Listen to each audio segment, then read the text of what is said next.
बंधुगण आज कार्यक्रम को मुझे स्वागत करुच्ची।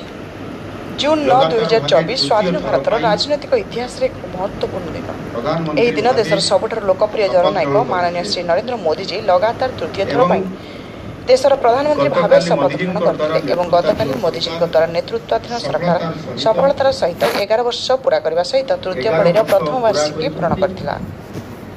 26 मई 2014 प्रथम थर पर शपथ नहीं मोदी सरकार सफलता इतिहास स्वर्णाक्षर रचित हो एक दुर्नीतिग्रस्त अपारग और सारा देश में खेली जाइथिबा नकारात्मक भावना बदल में आशार आलोक खेली जाइथिला। 11 वर्ष सफलतार तालिका अनेक, किंतु संक्षेप कहले देशर सामाजिक राजनैतिक और अर्थनैतिक अवस्था अभूतपूर्व परिवर्तन आसीथिला। देशपाई तथा व्यक्तिगत स्तर में देश कथा कहले मोदी सरकार सबुठारु बड़ उल्लेखनीय सफलता होउछि संविधान अनुच्छेद 370 उच्छेद करी जम्मू और काश्मीर को देश सहित संपूर्ण भाव में इंटीग्रेट करवा, देशर महिला राजनीतिक सशक्तिकरण पर नारी शक्ति बंधन अधिनियम, ट्रिपल तलाक उच्छेद, देशर एकक जीएसटी प्रचलन, कोविड विरुद्ध में लोक सुरक्षित रखा महत्वपूर्ण। व्यक्तिगत स्तर में सफलता अनुमान करहब जे विश्व बैंक सद्यतम रिपोर्ट अनुसार 13 वर्ष मध्य देश में अत्यधिक दारिद्र्य बास कर लोकों संख्या 27.1% रु 5.3% को ह्रास पाई। आज साधारण जनता जीवनशैली में बहुत उन्नति परिलक्षित होती। विभिन्न योजना जपरी आयुष्मान भारत जन आरोग्य योजना, प्रधानमंत्री किसान सम्मान निधि, प्रधानमंत्री आवास योजना, स्वच्छ भारत योजना, नूतन शिक्षा नीति, जनधन योजना, बेटी बचाओ बेटी पढ़ाओ इत्यादि देशर साधारण जनता सामाजिक और राजनैतिक जीवन में वैप्लविक परिवर्तन आने साहाय्य करिछि। तृतीय पाळीर प्रथम वर्षर शेष आड़कू देशर इतिहास एक नुआ अध्याय जोड़ा है। देश में आतंकवादर कड़ा जवाब देवाई गत 50 वर्ष इतिहास सृष्टि कर पड़ोशी देश भितर पशि आतंकवाद को सफा करने ऑपरेशन सिंदूर माननीय मोदी जी निर्णय नहीं। आज सारा विश्व में भारत आतंकवाद विरुद्ध में लड़ाई सबुठारु आगे। ऑपरेशन सिंदूर केवल एक ना नुहे, यह देशर सुरक्षा तथा भारतर कोटि कोटि माता और भौणी सम्मान ग्यारंटी। तेणु आज सारा देश में गुंजरित होउछि मोदी है तो मुमकिन है। आज दिन में यशस्वी प्रधानमंत्री माननीय मोदी जी तथा सरकार को अनेक अनेक शुभेच्छा और अभिनंदन ज्ञापन करुछि। बंधुगण यह मध्य आम सरकार गठन होबार 1 वर्ष पूरण होबाकु जाउछि आ मात्र 2 दिन पर संपूर्ण 1 वर्ष पूरण हेबो। सर्वप्रथमे मु गणमाध्यम विशेष भाव में ओडिशार गणमाध्यम को धन्यवाद अर्पण करी। गत 1 वर्ष मध्य आपण माने सरकार कार्यक्रम रूपरेख सफलता और विभिन्न समस्या इत्यादि लोकों को जणाइबारे एक गुरुत्वपूर्ण भूमिका तुलाइछन्ति। गठनमूलक समालोचना माध्यम भी हेउ सकारात्मक मतामत द्वारा आम सरकार को चलचंचल कर रखिबारे आपण मानकर भूमिका उल्लेखयोग्य। एही स्वल्प समय भितर आम राज्यर 4.5 कोटी जनता आशा आकांक्षा को पूर्ण कर समर्थ और सफल होइछु। 1 वर्षर यही सफल यात्रा सबु स्तर को आमको सहज मिली, शुभकामना मिली, से समस्त को धन्यवाद।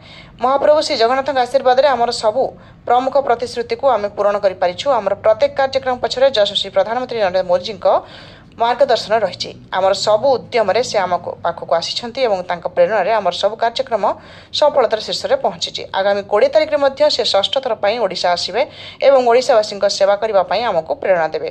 तांकर ए अकुंठ समर्थन और निरंतर सहयोग और मार्गदर्शन पर मुझे अवसर में यशस्वी प्रधानमंत्री को हृदय धन्यवाद प्रदान करुछि। गत वर्ष जून 12 तारिख 2024 संध्यारे प्रथम कैबिनेट रे निया जाइथिबा 4 गोटी गुरुत्वपूर्ण निष्पत्ति जेपरिक सुभद्रा योजना, धान किणा बाबद को अधिक 800 टंका प्रदान, श्री मंदिर 4 द्वार खोलिबा एवं 500 कोटी टंकार कर्पस फंड गठन करिबारु आरंभ होइथिला। एही उद्यम गत 12 मासरे निरंतर भावे जारी रहिछि एवं आमे प्राय सब मुख्य प्रतिश्रुति पूरण करिबारे समर्थ होइछु।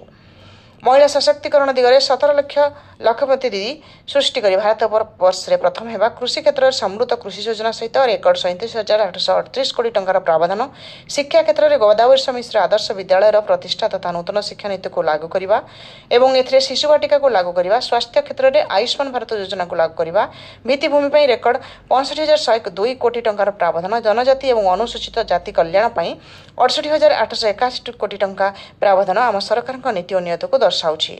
सबुठ उल्लेखनीय होउछि लोकों को सुशासन देवा एवं दुर्नीति विरुद्ध में लड़ाई करवा। आज पीएन ठारू आरंभ कर आईएएस पर्यंत कौन दुर्नीतिग्रस्त अफिसर सुरक्षित नुहति। जदि दुर्नीति कर जेल जावाक पड़िबो, द्वितीय विकल्प नाही। साधारण जनता एवं लोकंक मध्यरे थिबा कृत्रिम प्राचीर को आम सरकार धूलिसात कर आज जेकोसी लोक से मुख्यमंत्री तथा मंत्री मानक अबाधे भेटी पार्छन्ति। गत एक वर्ष मध्य ओडिशार प्रति जिला को गस्त कर लक्ष लक्ष लोकंक प्रत्यक्ष भाव भेटी से समस्या शुणी सुख दुखर सामिल होईछि।